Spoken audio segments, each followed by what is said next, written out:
and gentlemen, the Minnesota Senate Energy, Utilities, Environment, and Climate Committee will please come to order. It is Monday, April 7th, 2025, 12:30 p.m., and we are here in Minnesota Senate Building, room 1150, and a quorum is present. Thank you for your patience. Today's agenda features one bill, Senate File 2393. That's the chair's bill and serving as the energy omnibus for the Senate position. Members, here's our plan today.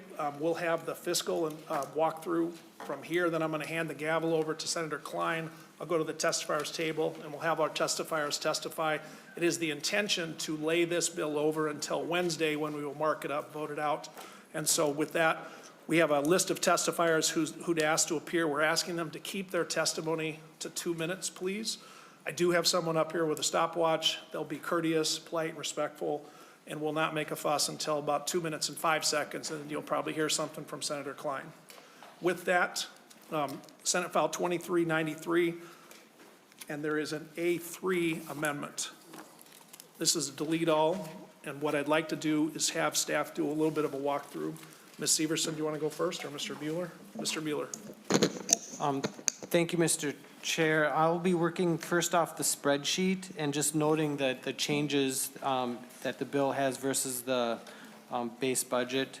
The spreadsheet shows the Department of Commerce, the PUC, and the Climate Innovative Financing Authority budget.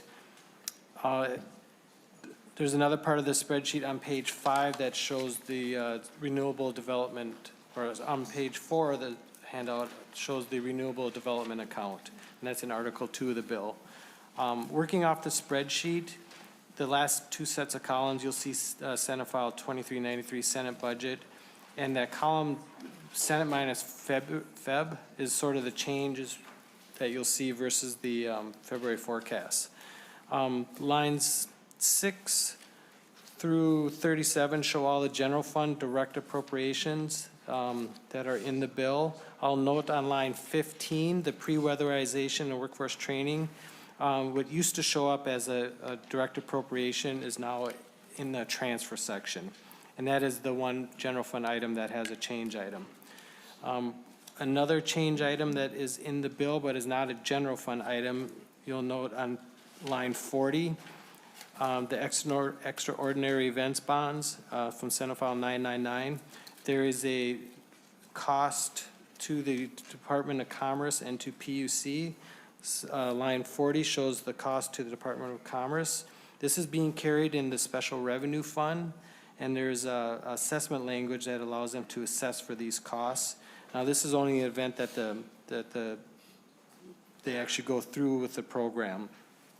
The original bill had this as a general fund appropriation, but now it's been changed to have a cost go through the special revenue fund and then giving the department authority to assess for those costs. Line 49 is the change item for the Petroleum Tank Release Compensation Board that was in the governor's budget. That is a $500,000 per year increase to the Petro Board that was in the governor's budget.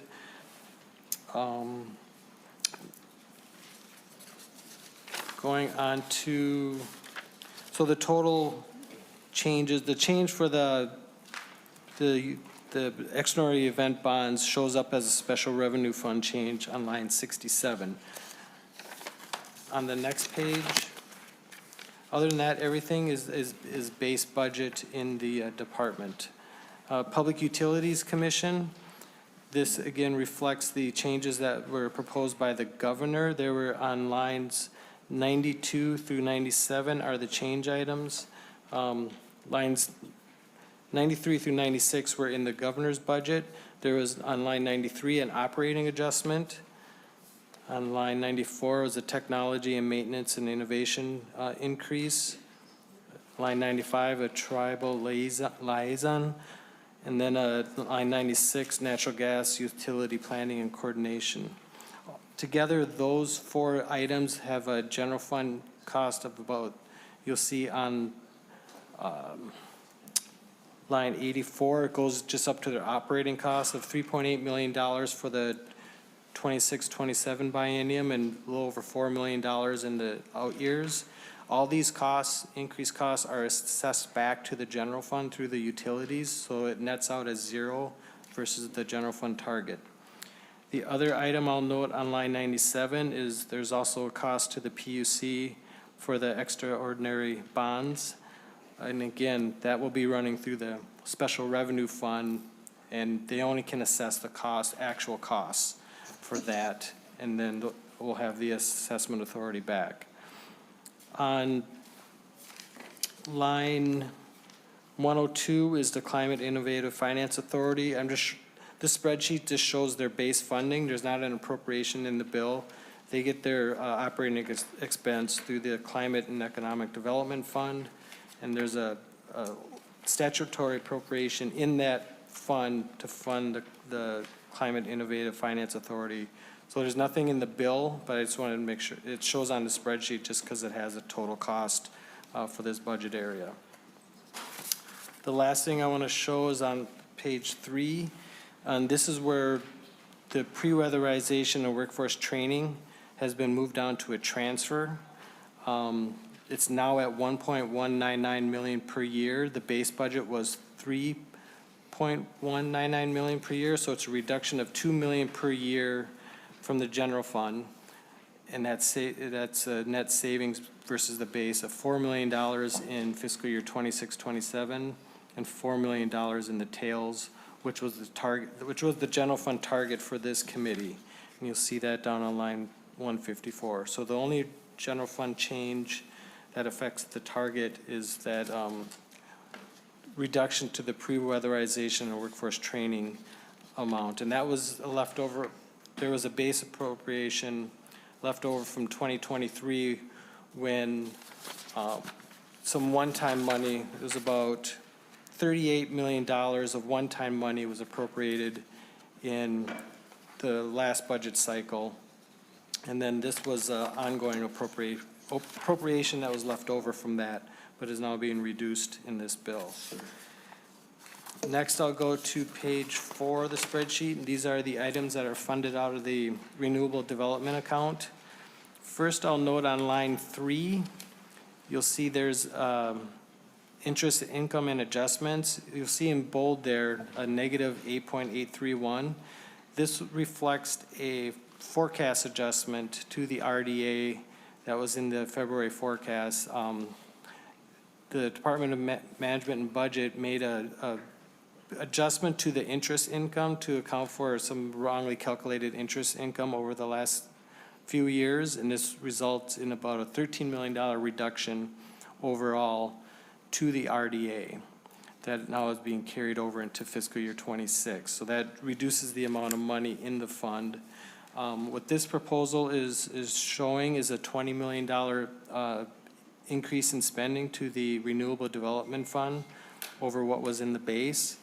There are a few items that were in the base. Line 15, a $100,000 per year appropriation to Commerce for Made in Minnesota Solar.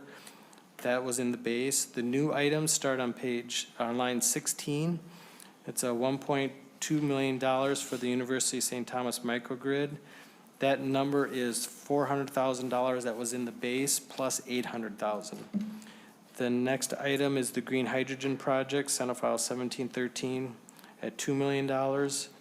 The anaerobic digester at Senate File 1037 at $4 million. The Kalamazoo geothermal energy system at $2.2 million, and the Minnesota Energy Alley at $1 million. All the lines you see, like 22 through 38, were all the projects that were funded in the previous biennium. So the new ones are in that center column. Next, we go up page 5. The first line 44, State Building Energy Revolving Loan Fund. That's in the base, $92,000 per year. The new item you'll see on line 48, the green ammonia research at $5 million. That goes to the University of Minnesota. And then to the Pollution Control Agency is the Emerald Ash Borer disposal, and that's at $3 million. There's one other item on line 93 that is being handled as a transfer, And this is to the geothermal planning program, Senate File 2454, and that's a $2 million transfer. So all those changes net out to $20 million of increased spending and transfers, leaving a balance on line 106 of just over $2 million in fiscal year 26 to the RDA. And that is it for the spreadsheet. If there's not any questions, I can start going through some of the language in Article 1 and Article 2. Members, any questions for Mr. Mueller before we press on? Seeing none. Mr. Mueller. Okay, thank you, Mr. Chairman. I'll just point out a couple of things in going to the A3DE amendment. Article 1 contains all the appropriations. I'm not going to go through all of them because they're also in the spreadsheet. I just will note a couple of language items. Going to Article 2 is the renewable development account. Again, it lists all the appropriations that I just listed in the bill. There's a couple things I want to point out dealing with grant administration. On page 7, subdivision 8, up on line 6, this is the amount of grant administration costs that the Department of Commerce can use to administer all the grants in from the RDA, and it's instead of a percentage, it's at $100,000. And then similar for the Pollution Control Agency, on the bottom of page 7 onto top of 8, to administer the grant for the biomass system in the Shakopee using the waste heat, $25,000 to administer that grant program. Then on section 7, there is an extension for a previous appropriation to the St. Thomas Microgrid Center that is extending that appropriation from the previous biennium out to 2028. And then the one policy section in this article came from Senate File 2454 dealing with the geothermal planning system, and just makes tribal governments also allow as a recipient for those grants. And that's all I have for Article 1 and 2. I'll turn it over to Ms. Severson for Article 3. Thank you, Mr. Mueller. Members, let's have Ms. Severson do the walkthrough, and then if we have member questions, then we'll start our testimony. Ms. Severson. Thank you, Mr. Chair. I'll do a brief walkthrough of Article 3, the energy policy portion of the Omnibus bill. Starting with Section 1, we have language from Senator Frentz's Senate File 2393 as introduced.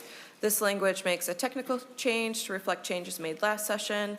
Section 2 is language from Senator Matthews' Senate File 1393 as amended in committee.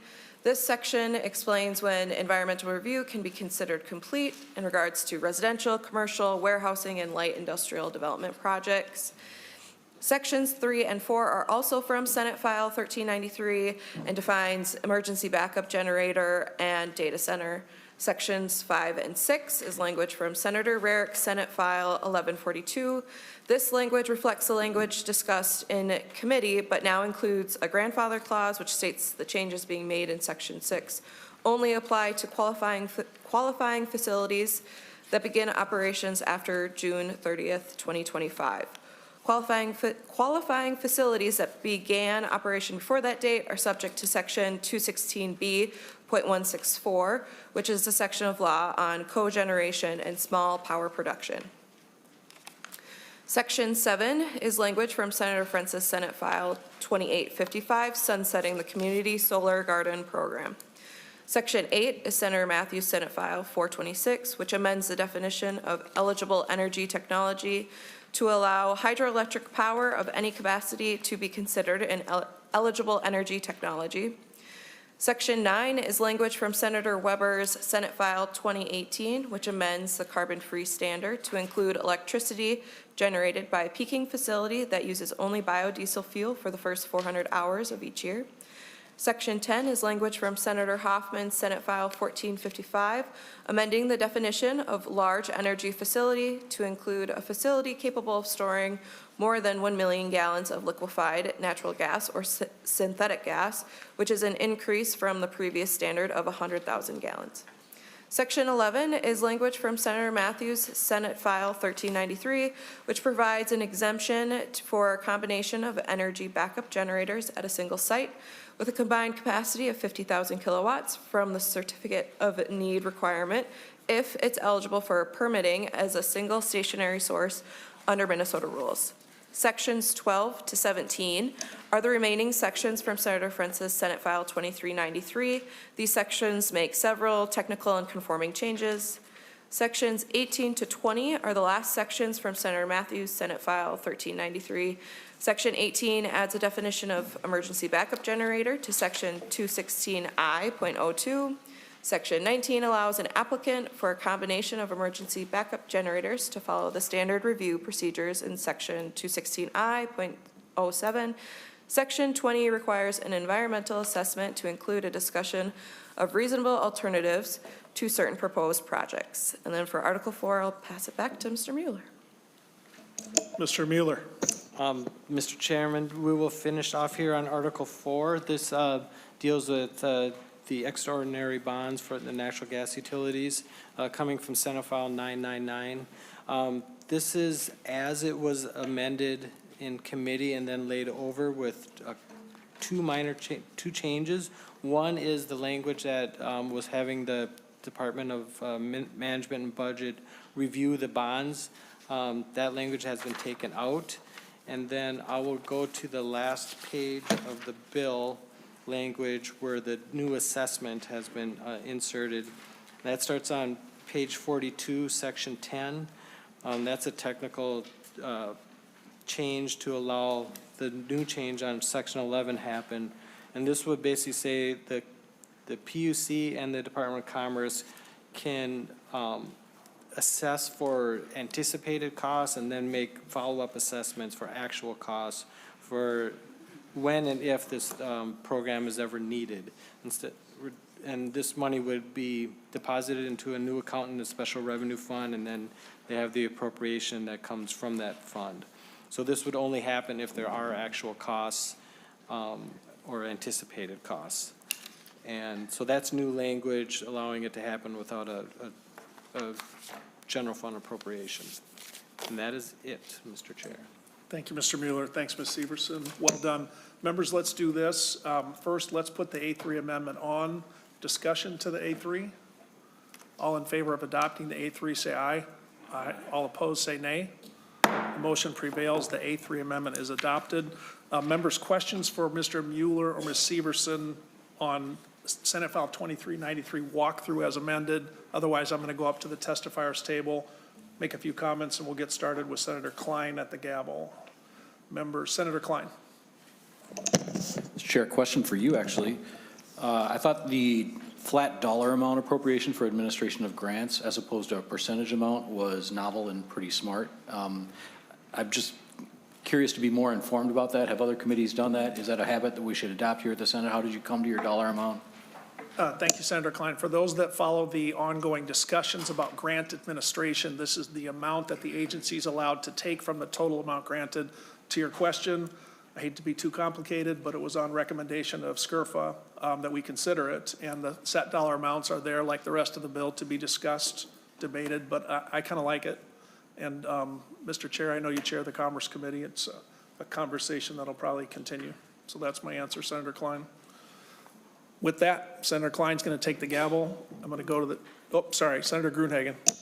Just one quick question. On Article 3, page 9, it's the Solar Energy Production Incentive Program.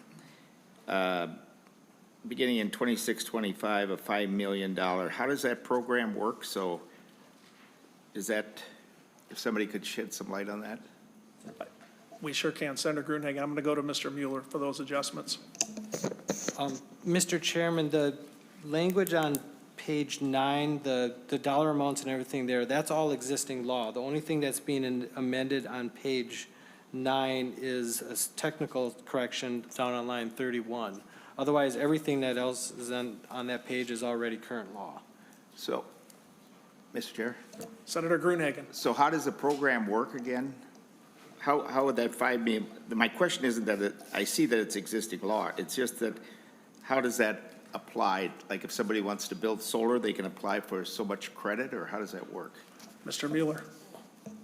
Mr. Chairman, this is the program that Excel runs, and this is just saying that they allocate, there's a certain amount of dollars that they can sort of sign up each year for this program. And last year's energy bill on line 27 added that 5 million each year going out through 2035. So that was an addition last year. But this bill doesn't change any of No. that. It just does a technical correction. But as far as the mechanics of the existing program, I'm not an expert on that one. I know this just sets up the program that Excel runs, not the other program that goes through the state. Senator Gruenhagen, I'll go back to you for your next question or comment, but essentially last year, we added additional money to the program. The administration and the goals of the program have not Yep. changed. Senator Gruenhagen. Yeah, just who receives the money then? People who do production of, it's a energy production incentive for solar? So who's receiving it? Companies that produce solar? Senator Gruenhagen, I have a laundry list, a who's who of solar advocates right here in this room. Any one of them be happy to talk to you about it. We can talk offline first. I hate to go off script, but is there someone from Mencia who wants to run up and take Senator Gruenhagen's question real quick before we get back on schedule with the regular printed agenda? Mr. O'Grady. Good afternoon, Mr. Chair. For the record, Logan O'Grady, Executive Director of the Minnesota Solar Energy Industries Association. Thrilled to be here. To answer your question, Senator Gruenhagen, this is the Solar Rewards Program, I believe, and I think someone from Excel is here and could answer this probably better than I could. But what it does is it uses money from the Renewable Development Account to pay out on the form of bill credits to solar system owners. So if you have solar on your rooftop, you get credited each month based on the production that your solar system has, and that is how it's paid out, is through the Renewable Development Account. Thanks, Mr. O'Grady. Senator Gruenhagen, you're good. Members, other questions? All right, with that, I'm going to hand the gavel over to Senator Klein to present the bill.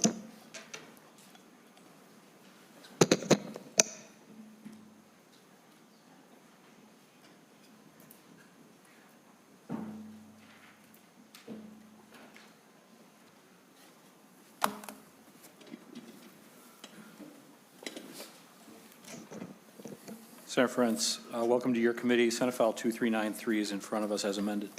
Thank you, Mr. Chair, and thank you, members. Proud to present Senate File 2393, the Senate Energy Omnibus Bill. Just a few comments for all of you. We have worked in a bipartisan fashion in this committee since the start of the 2023 session. We have passed bipartisan legislation, and the bill in front of you represents bipartisanship. I think that is a virtue. I think that signals Minnesotans that both parties have had a say, and that the inclusion in these provisions, including things like net metering or the data center provisions, is a sign that we will work across the aisle on energy. The reason I think that's important, members, is that I think Minnesotans are asking us to take a bipartisan approach, and when it is bipartisan, those are the bills that tend to stick. Those are the ones that signal to the public that we have support from across the state. A few highlights of the bill, and then looking forward to the testimony. The 100% clean energy by 2040 bill is a signature achievement of this committee. It says our energy will be clean by 2040. In order to do this, we have to continue to have competition on price and reliability. There are provisions of the bill before you that do that. I'm asking you to consider what is the way to reduce carbon emissions the most and the fastest. For my friends in the DFL, if we're going to run around saying that we're for lowering carbon emissions, we better support things that actually do that in the short term. I'm including in that Senator Weber's B100 bill, which seems to me obviously to reduce carbon emissions when compared to the alternatives. If we're for lowering carbon emissions, that should be a yes vote. In the same way, I'm asking you to consider sunsetting the Community Solar Garden program. I think that it is a successful program in introducing the solar marketplace to Minnesota, and has led to a vibrant solar market that competes effectively in many ways. However, the current program, the LMI program, still creates a burden of cost on ratepayers And I'm struck again, members, by the ratepayers who are paying this, the 1.4 million less the 29,000, who are largely unaware that this burden has been put on them by this program. I am as much in favor of building clean energy as any member of this committee, and I am telling you that to make these kinds of choices will build more clean energy, it will build it sooner, and it will build it for less money. And I encourage members of the committee to look at the bill that way. A couple thoughts on the individual policy provisions. Data centers. I have talked to Senator Matthews about this over and over again. The language in the bill in front of you is incomplete on data centers. However, we agreed eventually to send it to the Environment Committee. I appreciated that, and the Environment Committee will be taking it up tomorrow. Meanwhile, this language is going in the Senate Omnibus bill today, and hopefully to be passed out of this committee on Wednesday. I know there's more work to do on it, but we're saying this is work that should be done this year by the state of Minnesota, and we remain open to suggestions. That's why the data center language is in here. On net metering, one of our principles on the 100% bill is that we would bring the entire state with us, metro, suburban, rural. MREA is asking for us to take a look at net metering. That's one of our stakeholders. It's not the only stakeholder, but it's one of them. And the provisions of Senator Rarick's net metering bill in here are an attempt to say the same thing. Let's build clean energy, but perhaps we can build it for less. And that is the inclusion there. Large hydro. We have often asked, if this is a clean energy bill, why is there an artificial designation of 100 megawatts of large hydro? I will tell you, this was originally Senator Eichhorn's provision. He and I discussed it. I'm not sold on it as a be-all and end-all, and if we have discussions, stakeholders are invited to speak to that issue in particular. I'm open to talking about removing it this week or as it moves forward. Senator Hoffman has his storage bill. I have not heard any objection to that bill. That is the change of the storage limit from 100,000 to 1 million. If there are objections to that, I'm guessing that we'll hear them here. And then Senator Zhang, who is available online here, has a securitization bill. This simply attempts to provide a mechanism for a natural gas utility to protect ratepayers in the event there's an extraordinary event. And having been through that, I would offer you members that if there's objections to securitization, we have not had them brought forward in any force at this point. All right, I'll just leave the RDA proposals, Mr. Chair, to speak for themselves, but I do want to flag for everybody here, including the men and women behind me.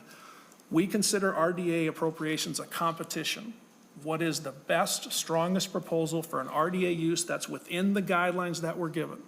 And these are the projects and these are the dollar amounts that I thought best fit the spirit and the letter of RDA. Many quality RDA projects were brought to this committee that are not included in the omnibus. That is because it's not enough to be a great project. It has to compete favorably with the limited resources we have in the RDA account. As you've heard from Mr. Mueller, that amount is actually slightly smaller. But the RDA proposals in here are the ones that we felt best reflect the meaning of our goals: clean, affordable, and reliable. And with that, Mr. Chair, and understanding that we're going to lay the bill over, I'd be happy to listen to the testifiers. Thank you, Chair Frentz. Your hard work and passion really show through. Testifiers, we have 18 of you. I'm going to bring you up two at a time. Ask you to keep your comments to 2 minutes. At about 2 minutes, you'll see me doing this, and that means it's time to move along. Starting with Commissioner Arnold and Mr. Kent Sulam, please. Hello, Commissioner. Nice to see you.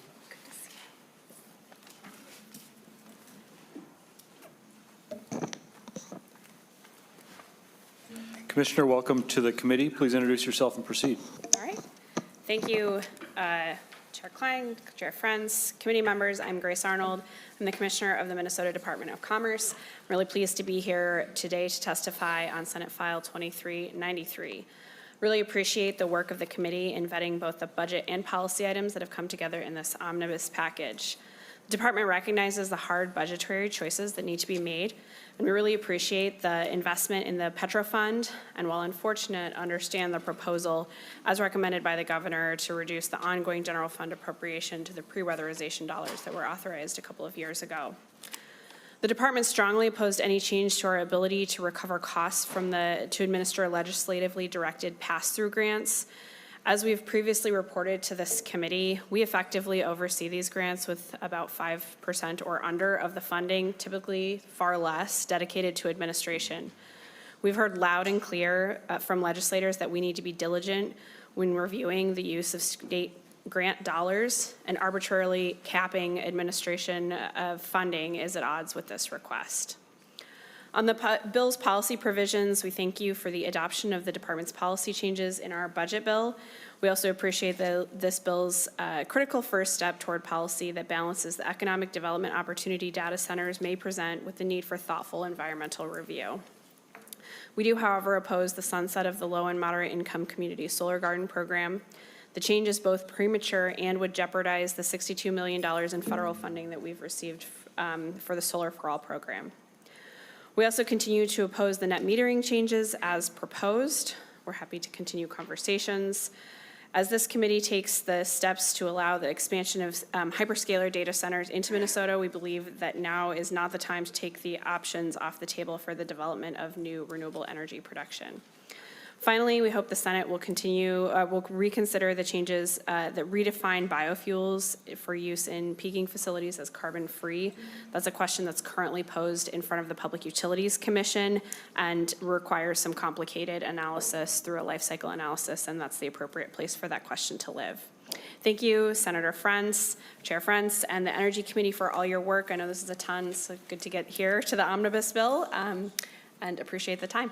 Thank you. Thank you, Commissioner. Can you please make room for Willie Rahr? Mr. Sulam, please introduce yourself and proceed.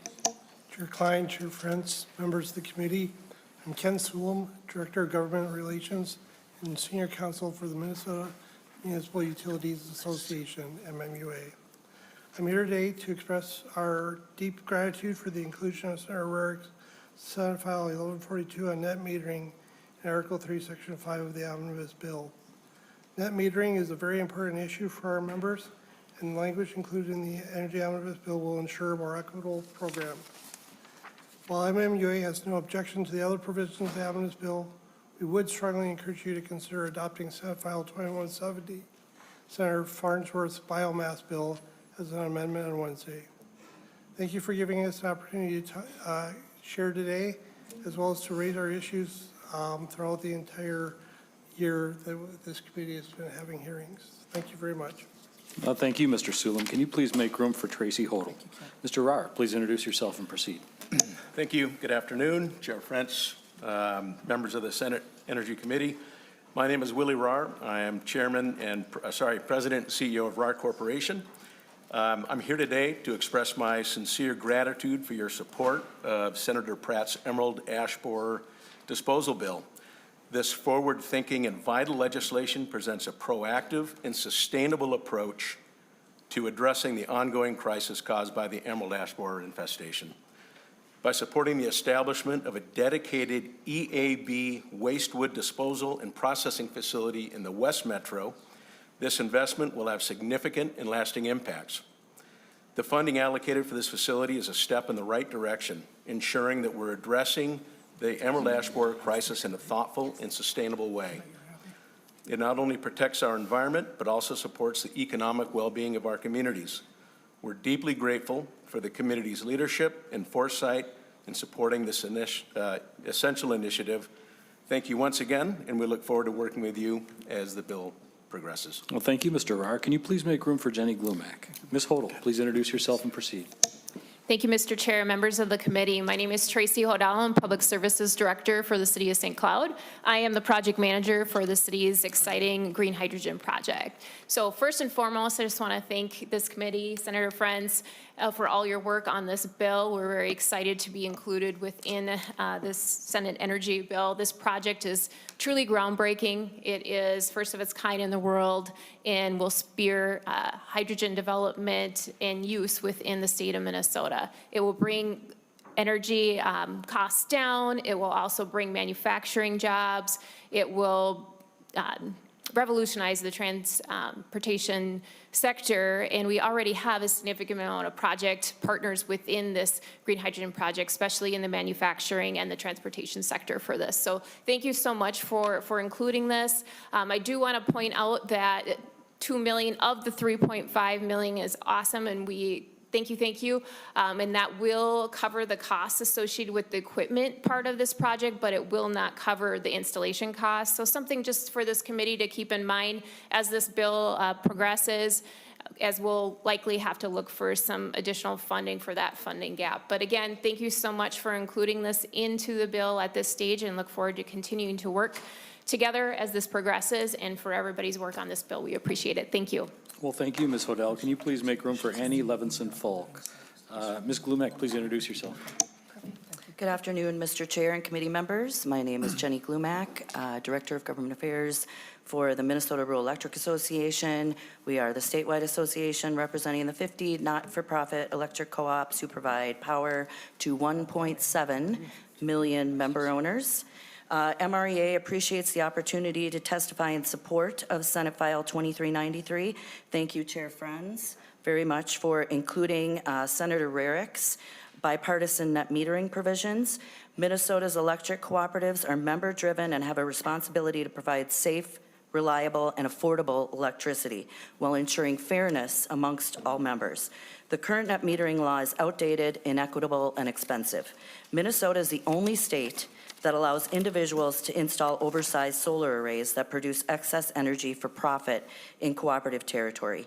Current net metering rules allow members to install systems beyond their actual needs, exporting large amounts of excess energy to the grid at a rate far beyond the market excess energy would dictate.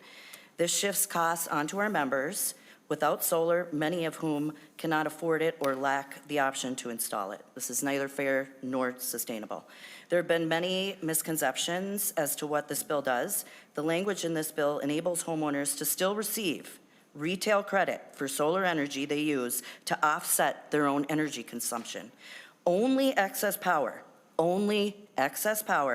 beyond what they need would be compensated at market rates, aligning with the original purpose of net metering. This prevents large, oversized solar systems from being used to generate profits at the expense of other customers. Again, thank you so much, Senator Frentz and Senator Rarick, for your help with these provisions. I'd also like to thank Mencia and others and policymakers for having these conversations with us, and we hope they continue. Thank you. Thank you, Ms. Glumek. Can you please make room for Noelle Sarizan? Ms. Levinson-Falk, please introduce yourself. Thank you, Mr. Chair. Chair Frentz and members, I'm Annie Levinson-Falk, Executive Director of the Citizens Utility Board of Minnesota, a nonprofit advocate for residential utility consumers. And I want to testify today to flag for members 2 ratepayer protection items that we're hopeful could be included in this bill as it moves forward. The first is a technical change to ensure that utility low-income programs can continue to operate even if programs change at the federal level. Minnesota's investor-owned utilities operate affordability programs for qualified low-income households, and under state statute, a household is eligible for these programs if they receive federal energy assistance. Because of that, if federal energy assistance is cut or eliminated, it would put Minnesota's utility programs at risk. Similarly, eligibility for low-income conservation programs under the ECO Act is partly tied to or partly determined using data that's published by the U.S. Housing and Urban Development, or HUD.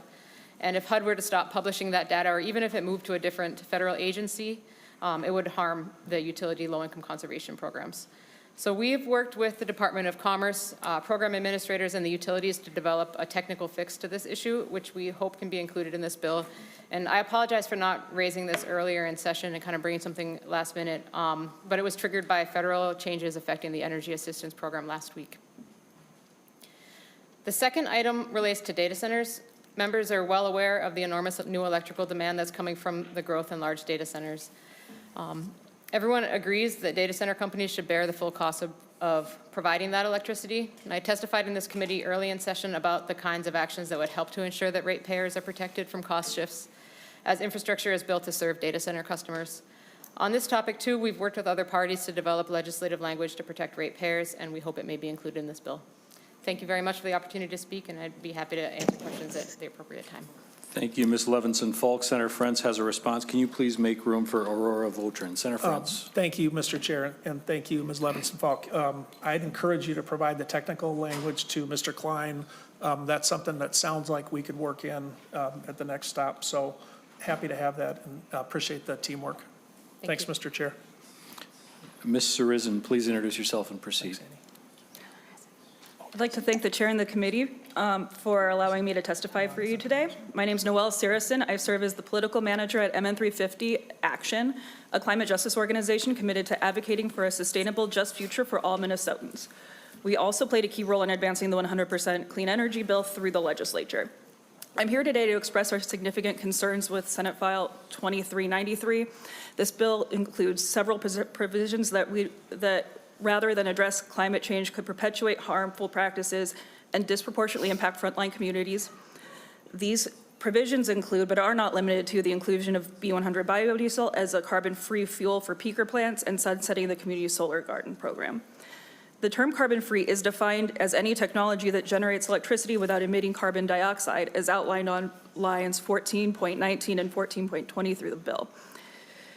But this definition does not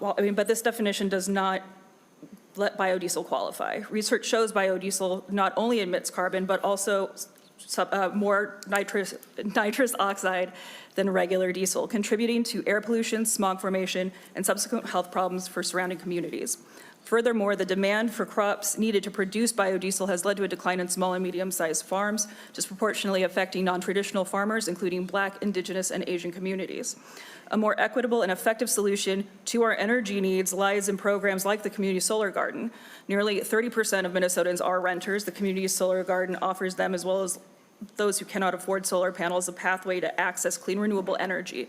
This program is vital for a just transition, ensuring vulnerable communities are not left behind in the face of rising energy costs tied to fossil fuels, especially right now with the current trade rules around foreign fuels. Unfortunately, this bill proposes to eliminate the program before it has a chance to sufficiently demonstrate its benefits. I urge the committee to refrain from undermining the process made by the 100% Clean Energy Bill by introducing false climate solutions and cutting critical programs that facilitate a just transition to clean energy. I strongly encourage the inclusion of necessary amendments for these and other provisions, or I respectfully ask to vote against the bill as currently drafted. Thank you. Thank you, Ms. Sarizin. Can you please make room for Sarah Waff? Ms. Votrin, please introduce yourself and go ahead. Chair Klein, members of the committee, my name is Aurora Votrin, and I'm the Legislative Director for 100%. Thank you for the opportunity today to weigh in on Senate File 2393. First, we do not support creating carve-outs to the carbon-free energy standard. We continue to support the design of the original law, which is technology neutral, and task the Public Utilities Commission with determining criteria and standards for enforcement. As the committee is well aware, this process is ongoing in PUC docket 23-151. We trust that the PUC's final orders will provide guidance on how to evaluate the fuels used and energy generated in all regulated facilities, including peaking facilities. Changes to the law prior to those orders are premature, and in the case that they are necessary, any changes must go through the same robust stakeholder engagement process that was central to the law's original passage. Second, we strongly oppose the bill's current plan to exempt data centers from obtaining a certificate of need for their backup generation. There have been constructive and ongoing conversations with stakeholders about how to mitigate the impacts of large-scale data centers on greenhouse gas emissions, utility efficiency programs, and host communities. Without assurances on these issues, we do not believe it is reasonable to provide a wholesale exemption for what could be very large, potentially 600 megawatt or larger, energy generating facilities. And finally, we do support the $2 million investment in the geothermal planning grant program and the $2.2 million investment in the geothermal system at the Como Zoo. We look forward to continuing conversations on this bill. Thank you. Thank you, Ms. Votrin. Can you please make room for Mr. Peter Wagenius? Ms. Waff, please introduce yourself and proceed. Thank you, Senator Frentz. Chair Frentz, the Chair Klein, and the members of this committee. My name is Sarah Wolf, and I'm the Strategic Policy Director with Minnesota Interfaith Power and Light, where we work with faith communities across the state to promote climate solutions that are equitable and effective. I'd like to thank this committee for your work on our clean energy transition as we find ourselves daily confronting ever more serious climate situations. MNIPL appreciates the opportunity to express a few concerns about provisions in this bill. First, we're concerned about the weakening of net metering that impacts the financial benefit of that law for people who live or run businesses outside of investor-owned utility areas. Secondly, regarding community solar gardens, We've appreciated the way, as you noted earlier, Community Solar Garden Program has rooted solar in communities across the state, and also the way it enables anyone and also those who have lower incomes to participate in this solar transition. And especially as utilities everywhere are seeing ever-expanding electricity use, we would like to see this community-focused program continue and oppose the sunset provision. Thank you to the committee for recognizing the need to discuss the ways hyperscale data centers will impact the energy landscape. And we hope this conversation will be broadened to fully consider the kind of neighbors data centers will be, whether they will pay sales tax, whether they will be protective of our land, water, and air, and the transparency they embody as they propose projects in communities. We are concerned about allowing B100 to be considered carbon-free when it emits carbon when it is used. And further, the production of biofuel involves the emitting of nitrous oxide in the use of fertilizers and the fertilizers production. And that nitrous oxide is a super pollutant with a greenhouse warming potential 273 times that of CO2 for a 100-year time scale, meaning nitrous oxide emitted today remains in the atmosphere for more than 100 years on average. So we're concerned about diverting our time, energy, and resources in that way. Regarding hydro, I know you mentioned that. I really appreciate Senator Frentz opening the lane for discussion on that. And I just say that it represents a differing set of perspectives between industry, utilities that would like to count that hydro, and communities, particularly indigenous communities, who have wanted to protect their land and natural resources. Those hydropower facilities have an impact on the environment and the rivers and those places, which I could speak more about if there's time. Thank you so much. Thank you, Ms. Wolf. And as you clear the table, can Mr. Bobby King please come forward? Mr. Wegenius, welcome to the committee. Thank you, Mr. Chair. I'm Peter Wegenius, Legislative Director for Sierra Club. Minnesotans can only rely on big tech to do what is required by law. If drinking water is polluted downstream of hyperscale data centers in Minnesota, that won't matter to tech bros in Silicon Valley. If farmers in Minnesota can't use the water they needed for irrigating their crops because of water pollution or water depletion from data centers, it won't affect the stock price of Amazon, Google, or Microsoft. If our energy grid or our ability to reduce our emissions is damaged, Jeff Bezos and other tech billionaires aren't going to lose power at their mansions. They won't lose sleep over any of this, because not only will they have already built their projects, they will have already cashed their subsidy checks from Minnesota taxpayers. Some will claim we can't require these tech giants to fully protect our environment because it would be an imposition on businesses operating in the free market. This is nonsense. There is no free market here. The tech companies are getting massive taxpayer subsidies, and unless the legislature takes action this year on the uncapped subsidy, Minnesota taxpayers will just pay more and more. We know that this year, education, healthcare, and other services will be cut $100 million deeper than needed to keep the gravy train of corporate welfare moving. Voters will not forget this.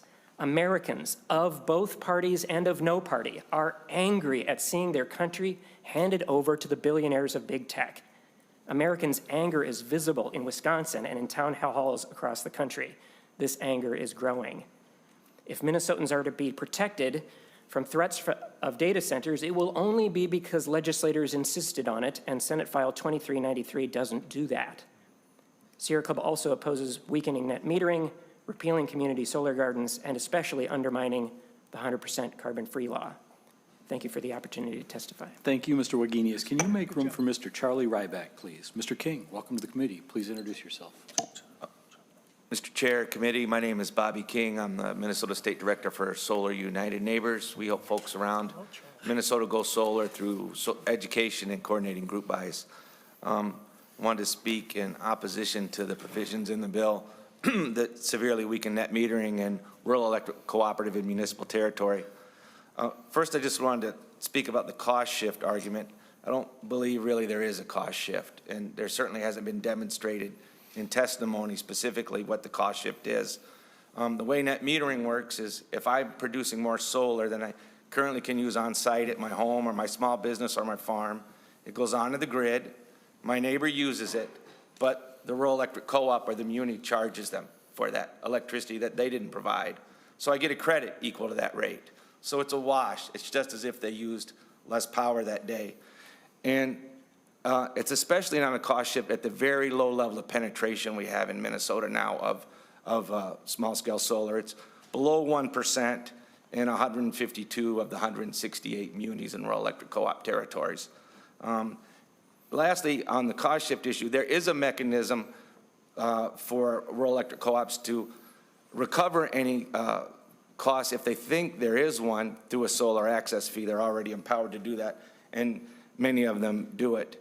The other thing about the bill, if it were to move forward, got concerns about how the credit works. When you do get a credit, you lose it at the end of the, or you're paid a substantially less amount avoided cost at the end of the year, 2 or 3 cents a kilowatt hour. So the credits you generate in the summer, you may not be able to apply to the January, February, March months. So in order to offset your yearly usage, which many folks have said we want to be able to allow still, there needs to be a tweak there. Also, the grandfathering clause, we'd like to see that move to 2026 if this does move forward, especially for farms and rural small businesses. This is can be a long timeline on this project, especially if they're trying to access the Rural Energy for America program dollars of REAP grants. And then lastly, I think it's fair to say we've achieved 100% uncertainty at the federal level. And solar is a growing industry, and I think now we need to keep things on a steady course at the state level if we can, because we're facing some real headwinds with the solar tax credit possibly expiring and the tariffs. Thank you for the opportunity. Thank you, Mr. King. Can you make room for Patty O'Keefe, please? Mr. Ryback, welcome. Introduce yourself and go ahead. Thank you so much, Mr. Chair and the committee. Appreciate you having all of us. My name is Charlie Ryback. I'm with Cooperative Energy Futures. We are a renewable energy cooperative that seeks to make clean energy accessible to all, which is why we got into community solar in the first place. I was up here a couple weeks ago talking about this. 2 things I really want to focus on today. One is the new program, the LMI program, is working, and I would ask that you allow it to keep working. A specific provision that I want to call out is the protections offered for low-income Minnesotans in that program and the benefits offered to low-income participants in the program. There are benefits for low-income participants and there are protections for non-participants. If you get rid of this program, low-income Minnesotans as a whole will see their bills go up. Secondly, I'd like to focus a little bit on transmission distribution. When we try to build projects in places where there are constraints in the distribution grid, we developers have to pay the upgrade costs. If you get rid of this program, more strain will be put on the transmission grid. It's already pretty hard to build transmission. It's expensive to build transmission. There will be bigger strain put on that, and we will lose the benefits provided by developers who have to pay those upgrade costs to the distribution grid. This program is one of the only options for helping renters and helping people in rural manufactured home parks access benefits to the clean energy economy. We have both of those folks, many of them, as our members in the system. If you get rid of this, there will be a shift in the solar industry towards trying to serve high-income folks, people that can pay, and fewer abilities to help people who may not own their homes or who may have homes that aren't very energy efficient and things of that nature. I'd like to echo that since I was up here a couple weeks ago, the federal government has created a tremendous amount of uncertainty for us in our business, trying to figure out how much we're gonna have to pay for projects, where we're gonna source materials, whether we can loan money at a decent rate has become substantially more difficult. This bill to try to harm what is really a fantastic growing industry in Minnesota, I don't think it's a good idea. I think it's especially a bad idea right now. Please don't harm this program that provides benefits for so many people. Thank you so much for the time. Thank you, Mr. Ryback. And as you clear the table, can Logan O'Grady come back again? Ms. O'Keefe, please introduce yourself and proceed. Hello, members of the committee and Chair Frentz. My name is Patty O'Keefe. I'm the Midwest Regional Director with Vote Solar. We are beyond disappointed with this bill. We're concerned that it does not position Minnesota as a clean energy leader, but rather confuses the market and undermines public trust by jeopardizing programs that just went into effect and are just beginning to deliver on their promise. We don't think the current cost calculations that make up the public-facing oppositional narrative to community solar are fair. It leaves out key information about grid benefits like avoided transmission costs and reductions in peak demand. The Department of Commerce study evaluated the costs and benefits and project $3 billion in net benefits from community solar. I've said this before, but I'll say it again. Utilities routinely socialize the costs of power plants, transmission lines, and grid upgrades, whether or not every customer directly benefits. Yet when it comes to community solar, the same cost-sharing principles are framed as a problem. And the key difference is community solar introduces competition, challenging utility monopolies and reining in their ability to earn a rate of return on new infrastructure investments. Community solar also brings competition to an energy market increasingly dominated by monopolies, investor-owned utilities. These are entities that are fiduciarily obligated to maximize shareholder profit. Minnesotans care about this. 25,000 people were outside the Capitol on Saturday with one of the central themes being resistance to multi-billion-dollar corporations running our economy and our government. Getting rid of community solar points us further in that direction. I think it is that simple. One of the most frustrating things about this is that we're proposing to sunset the program before the reforms have even had a chance to take hold. The bill passed recently, updates our program to better serve low-income subscribers and expands access for renters and families who've been effectively shut out of clean energy until now. We also take issue with the net metering reforms that would hinder solar development in rural Minnesota and take away a crucial energy savings tool.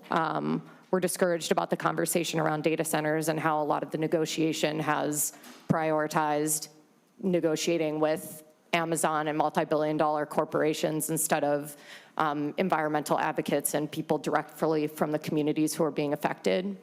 There are a number of other things too, but I'll leave it there. Thank you for your time. Thank you, Ms. O'Keefe. And as you clear, can Kathleen Schuler please come forward? Mr. O'Grady, welcome. Thank you, Mr. Chair. Again, Logan O'Grady, Executive Director of the Minnesota Solar Energy Industries Association. I'm here on behalf of our over 170 members who would be negatively impacted by this legislation. I think our concerns with the bill, our specific concerns, have been well outlined in previous hearings as well as the letters and testimony that you're receiving today. So I'm going to keep my comments more to a higher level philosophical disagreement, and I'll end with an anecdote from my work in the last week. So I've heard many times in this committee that we can have friendly disagreements, and I hope that my disagreement with this legislation is viewed as just that, friendly and healthy. There's a philosophical question playing out here, and that's always a difficult one to handle because the question is, how should we advance and deploy clean energy in the state of Minnesota? MNSEA has always believed that an all of the above, or as our friends at Commerce say, a yes and approach is the best way to advance and deploy clean energy. And MNSEA has particularly focused through our strategic vision on the deployment of distributed energy resources. But I think the more important question is, why are we focusing there? We are focusing there because the distributed energy resources are quicker to deploy, they're more efficient because they're closer to their users, they're more secure because they're not centralized, they're more reliable and resilient because you're spacing them throughout communities and the state of Minnesota, and they're more flexible, they're easier to turn on. But I think perhaps most important is they are more equitable. DERs invite all Minnesotans from every community to participate in the clean energy transition. And asking them not to participate would be similar to asking Minnesotans to forego their cell phones and stick with their landlines or ignore Wi-Fi and keep their dial-up internet. It's outdated. So don't make this transition harder and more expensive. I would reconsider these provisions in this bill. So to close, I just want to tell a quick anecdote from my job as a trade group representative over the last week. I received a call on Friday from a developer who has 25 projects at various stages within the development process. So that's years of work and millions of dollars already in investment. They asked me, should we pull the plug on those projects? That would be a tremendous loss for our state. Over 21 megawatts of clean, dispatchable energy ready to go, hundreds of local jobs, millions in economic development and in local tax revenues. I do not want to tell that developer to pull the plug. So I want to end by quick thanking everyone here for listening and for Senator Frentz for continuing to meet with us, even though we have this friendly disagreement. Thank you, Mr. O'Grady. And as you clear, can Sarah Muradian please come forward? Ms. Schuler, please introduce yourself and go ahead. Good afternoon, Chair Klein, Chair Frentz, and committee members. My name is Kathleen Schuler. I'm State Policy Director with Health Professionals for Healthy Climate. I'm here to testify against SF 2393 in its current form. We oppose the sunsetting of Minnesota's Community Solar Garden program. Community solar gardens allow Minnesotans who don't have the ability or resources to install rooftop solar to benefit from renewable and carbon-free energy with lower utility bills and the opportunity to participate in Minnesota's clean energy economy. Minnesota's Community Solar Garden program is critical to promoting climate equity and public health. Excuse me. HPHC opposes changes to Minnesota's carbon-free statute, including removal of limits on hydroelectric power capacity, allowing new hydroelectric projects. Large hydroelectric dams destroy precious river environments that support biodiverse ecosystems, including fisheries, threatening food sources and livelihoods for local communities. The building of hydropower plants generates methane and carbon dioxide. The increasing incidence of extreme weather events makes hydroelectric power generation risky due to drought and dam failure. Minnesota's current hydropower capacity contributes to greenhouse gas reductions, but we should not be investing in new hydroelectric power infrastructure. We also oppose the inclusion of biodiesel as a carbon-free technology. Biodiesel emits carbon and is therefore not carbon-free. First-generation feedstocks such as corn, canola, soy, and palm oil generate greenhouse gases from energy consumption, transportation, pesticide and fertilizer use, as well as land use changes. Additional impacts include high water use and air, soil, and water pollution. Biodiesel should not be defined in statute as a carbon-free technology. Thank you for the opportunity to comment. Thank you, Ms. Schuler. And as you clear the table, can Margaret Shern-Hendricks please come forward? Ms. Moradian, please introduce yourself and go ahead. Thank you, Chair Klein, Chair Frentz, committee members. My name is Sarah Moradian, and I'm the Government Relations and Policy Director for CURE. I'm here today to testify in strong opposition to Senate File 2393 as amended. I've testified before this committee on several of the bills that now appear in this omnibus, so I won't reiterate all of those concerns. Would just direct you to our written testimony for a detailed explanation of our opposition, especially on Article 3, Sections 2 through 5, 7 through 9, 11, and 18 through 20, and some suggestions for much-needed improvements. As currently written, this bill will eliminate essential means to increase distributed generation, provide opportunities for public participation in energy generation and low-cost energy resources. At the same time, it will double down on our existing model of energy generation, distribution, and ownership, walk back on our state's carbon-free, not lower carbon goals, and provide industry-specific exemptions to the laws intended to protect our communities, energy systems, and environment. We understand the desire to welcome businesses to our state and make it an appealing place to operate. Of course, many businesses can and do generate significant benefits for our communities and economy. But those who want to do right by the communities and ecosystems in which they operate and have ample means to do so will have no qualms about following the laws as they exist. And as we've heard from many previous testifiers, weakening net metering and eliminating the CSG program will harm existing small businesses. CURE cannot support Senate File 2393 as amended, but we welcome the opportunity to improve the bill so that it reflects the interests of your constituents, not just the interests of those with the time, resources, and lobbyists to meet with you. Thank you. Thank you, Ms. Moradian. And can you please make room for Chris Duffrin? Ms. Shern-Hendricks, please introduce yourself and go ahead. Thank you, Mr. Chair, and good afternoon, members. My name is Margaret Cherney-Hendrick, and I am the Deputy Chief Executive Officer of Fresh Energy. Thank you for the opportunity to speak today. First, I want to thank you and the committee for the inclusion of $2 million for geothermal planning grants. We've heard clearly from local government leaders that initial planning and feasibility work is a barrier, and continuing to fund this existing program will help spur projects and grow jobs in the geothermal industry in Minnesota. Second, in our written testimony earlier this year, we made the case for a comprehensive state policy approach on data centers. However, the A3 amendment only addresses the regulation of backup generation for data centers. Fresh Energy believes concerns like this must be addressed in the context of many real public policy needs presented by their expansion in Minnesota, including consumer protections as well as the realization of broader community and statewide benefits. Finally, We oppose the provision to specifically define electricity generated from biodiesel as carbon-free, whether or not it actually is. There are several problems with this. First, the carbon-free standard is technically neutral, with no specific inclusion of any technology, not wind, not solar, not hydropower, or geothermal. From a policy perspective, this means that all technologies must be evaluated individually, an approach that we believe is the most fair and rigorous. Second, biodiesel, or B100, is objectively not fully carbon-free.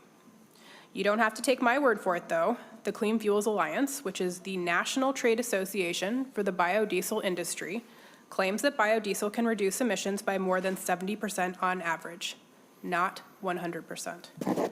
Numbers that are also backed up by the U.S. Department of Energy. If the industry's own trade association doesn't claim their fuel is carbon-free, neither should the state of Minnesota. Fresh Energy looks forward to continuing to work closely with members of this committee and other stakeholders. And again, we appreciate the opportunity to speak with you today. Thank you. Thank you, Mr. Hendricks. Mr. Duffrin, please introduce yourself and go ahead. Thank you, Mr. Chair, members. My name is Chris Duffrin. I'm president of Center for Energy and Environment. CEE is an organization of nearly 250 engineers, building analysts, technicians, and other professionals, all helping Minnesotans save energy and money through cost-effective energy efficiency solutions. And I'll limit my concerns here or my comments to the data center portion of the bill that we have been engaged in. CEE supports large data centers in Minnesota. We think we're better off with data centers locating in a state dedicated to clean energy, buying electrons from utilities that are going to build the clean energy infrastructure that we all need. If done correctly, data centers could help us all benefit. At the same time, we need to acknowledge the challenges our system could face and as we add massive loads to our energy system. As data centers come online, growing efficiency, demand response, and strategic electrification throughout the electric system to eliminate waste in the system and reduce system peaks will be critical. While good systems are in place through ECO to help most customers make smart decisions and investments, those least able to afford upfront costs need more support. So over the past couple of months, we have been engaging the data centers on ways they could help Minnesotans make those investments. Our hope is that if you make this decision to ease the entry of these enormous energy users, all of whom likely qualify for ECO exemption, that you consider a modest investment by these same companies in income-eligible weatherization. According to our analysis, approximately 290,000 households with incomes of 80% area median income or less require weatherization, which at current pace will take approximately 130 years to complete. So we continue to roll up our sleeves on this bill to help seek some support from data centers on the concept and from Chair Frentz on our approach. But the current bill, which eases regulatory requirements for some of the largest companies in the world, lacks an offsetting public interest benefit. Thank you, Mr. Chair, for the time. Thank you, Mr. Duffrin. That's the end of our listed testifiers. If there are members of the public who feel their ideas were not fully represented, please come forward now and we'll give you a minute or two. Okay. Okay, $3, got it. Welcome to the committee, Ms. Canis. Please introduce yourself and go ahead. Thank you so much, Chair Friends and members of the committee. I'm Vita Konitz. I'm a volunteer here today representing the DFL Environmental Caucus. We have over 1,600 members and a 21-member board from all over the state of Minnesota who want me to be here today to speak on behalf of really working towards our 2040 carbon-free goals and sticking with it. And I think that this bill, Senate File 2393, respectfully falls short of that goal in many areas. At a time when we should be accelerating the transition to a clean, renewable energy future from solar and other forms, this bill curtails that progress by, first of all, ending the community solar garden grants in 2028, by making changes to net metering that reduce the value for homeowners and farmers, by granting data centers an exemption for diesel engines from certificate of need from the PUC, minimizing their environmental review with an AUAR rather than the more complete Minnesota Environmental Policy Act. Also by defining biodiesel fuel, B100, as carbon-free for peaker power plants, when we know it is not carbon-free, as others have said, and have harmful pollutants like nitrous oxides that affect our health and carbon emissions. Also, for hydropower to be an eligible technology at any capacity, so that we're starting to, perhaps this is about importing hydropower from Canada and having that count towards our renewable energy goals, when I think we really want to be developing renewable energy here in Minnesota locally to benefit all of us. Please consider removing these harmful items from Senate File 2393. We really appreciate your work and ask you to remember the urgency of the climate crisis and the current and future citizens of Minnesota who will be greatly impacted by this bill. Thank you. Thanks, Peter. Thank you, Ms. Koenitz.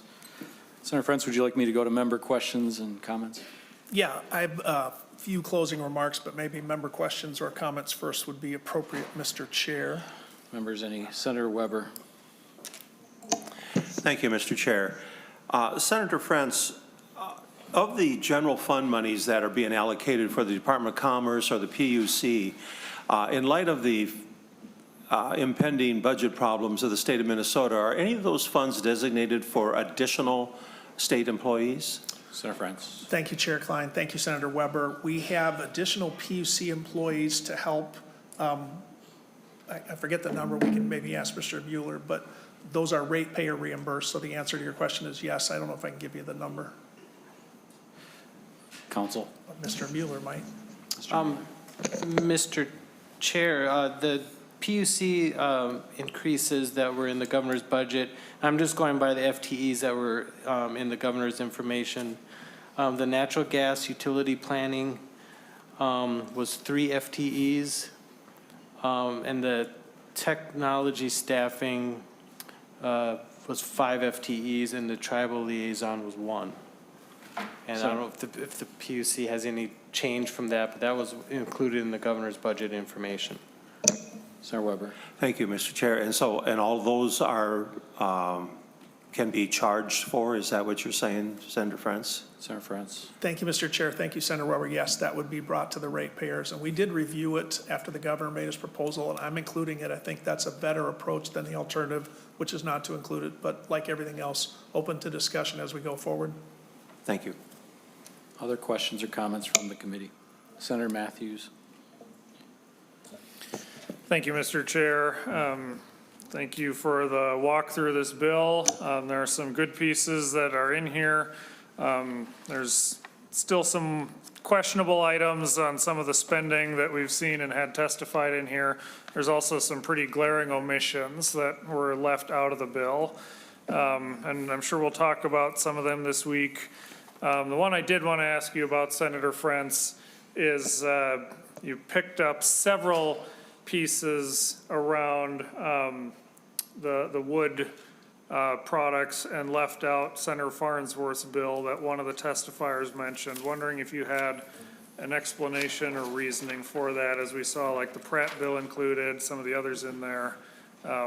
Wanted to hear your thoughts on that. Senator Frentz. Thank you, Mr. Chair, and thank you, Senator Matthews. We did have some extensive discussions. I actually have Farnsworth right here. I would understand Senator Farnsworth and the rest saying, how come it's not included? I just felt it fell on the other side of the line in trying to serve these two masters, affordability and clean. And so we would not be shocked to see an amendment proposed to the bill. Each member will have to vote the way they think makes the most sense, but it was my decision to leave it out at this point, given all the other things that were included and our hope for a little bit of peace in the valley, which obviously we have achieved. Senator Matthews. Senator Gruenhagen. Oh, thank you, Mr. Chair. Yeah, thanks for the presentation, Nick. And I actually do like a number of provisions in the bill, okay? I do have a few concerns, but I would just say that I think you're taking a step in a rational direction. And the You know, there's just an article that came out, major backer of green energy admits solar and wind alone can't reliably keep the lights on. And it's Larry Fink of the BlackRock. He invests about $300 billion into energy companies. And he is really comes down strong on the new technology for nuclear. Now, to what degree did you address nuclear in this bill? I didn't see very much. Senator Frentz on nuclear. Thank you, Mr. Chair. Thank you, Senator Gruenhagen. As you know, we heard bills that would lift the nuclear moratorium. I did not include them when we failed to achieve the support for either Prairie Island Community or Xcel Energy, the only entity that operates nuclear. And it was my pledge to this committee and to the public that without the support of Prairie Island and Xcel, that I would not support any change to the nuclear law in Minnesota. And having given them a chance to meet with their community members and do some fairly extensive conversation, they informed us that they weren't ready to support any change, and that's why the bill reflects none of those. Senator Gruenhagen. Oh, thank you. Thanks for that response, but I just wish we'd include something. Even Larry Fink comes across with this quote, today's nuclear isn't the old model of massive plants with the ominous cooling towers, he continued. Smaller nuclear reactors are everything old nuclear wasn't.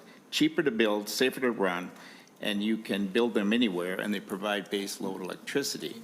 I would also add that with the data centers coming, even Bill Gates is refurbishing 3 Mile Island now to provide base load electricity. One last comment for everyone to consider. You know, a lot of this so-called clean energy is going to be an environmental disaster. Look up on the internet graveyards for windmills. I mean, to clean this stuff up one day after, and I know how this is going to work. The corporation individuals who are draining money out of this, a lot of them, some of them even foreign, once that has to be cleaned up, they're going to declare bankruptcy, they're going to be gone, and we're going to get stuck cleaning the mess up, okay? They take too much farmland, they're not efficient, and in fact, they're anti-environmentalists in many cases. Thank you, Mr. Chair. Thank you, Senator Gruenhagen. Senator Frentz. Thank you, Mr. Chair. Hope you don't mind me responding to Senator Gruenhagen. First of all, thanks for the thoughtful commentary. I'd raise the same question about the dealing with nuclear waste. We do not have a good way to put nuclear waste somewhere, and yet we continue to allow our Minnesotans to benefit from the energy generated. So we do make some sacrifices in that policy as well as the one you're talking about. Thanks, Mr. Chair. Senator Dibble. Thank you, Mr. Chair. Thank you, Senator Frentz. Appreciated the opportunity to glance over the bill over the weekend, and you and I, of course, spoke yesterday afternoon. So just reflecting on that conversation, I continue to have concerns around the provisions, which we heard about from a few folks today at the table on data centers, net metering, the community solar gardens, sunset, sweeping in of the large hydro. I think we have some determination going on at the PUC on the B100, and of course on securitization. My good friend Senator Zhang's bill. I just want to make sure that we're buttoning that up in the ways that are of concern to me. So I appreciate your willingness and openness to have those conversations. I look forward to having more conversation over the next day and a half, and look forward to our hearing on Wednesday. Senator Frentz, closing comments. Yeah, thank you, members. Thank you, Senator Dibble. I did appreciate your time this weekend, and I think every provision in this bill is open for discussion between now and final passage. Senator Gruenhagen perhaps wants to go again. Senator Gruenhagen. Oh, thank you. I just wanted to respond to your comment about nuclear waste.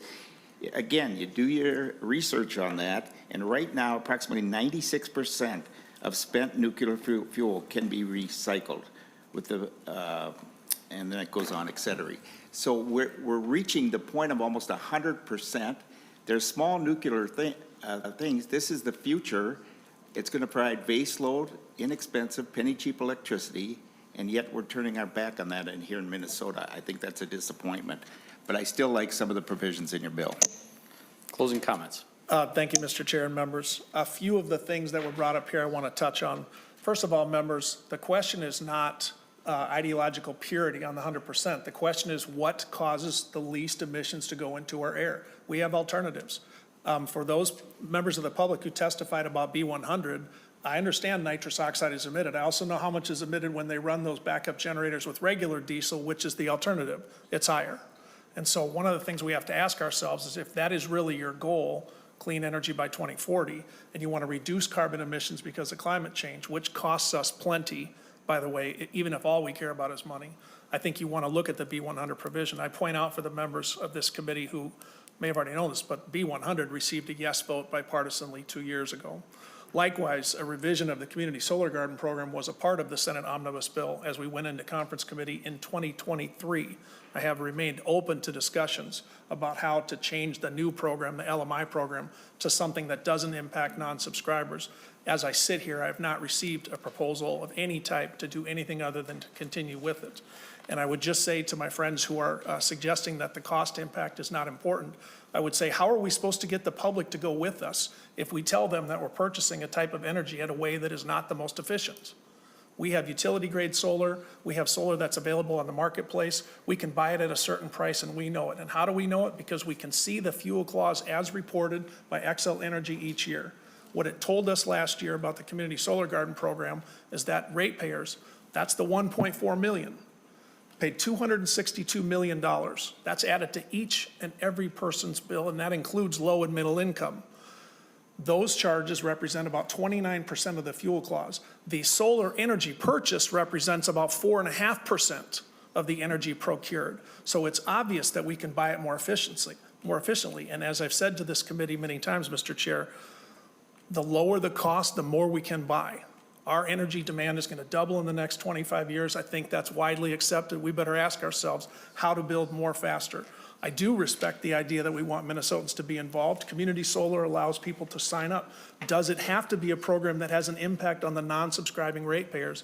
This bill, and my best judgment of that, says no, it does not. I would point out for those of the public that are asking this, that this committee, in conference committee, approved an additional $50 million for the solar rewards program last year, so that the suggestion that this committee is not open to solar seems to run into a little bit of historical objection. With that, Mr. Chair, I'd ask that you lay the bill over. Let's have some discussions for the next 48 hours. Come back here on Wednesday, mark it up, and send it off.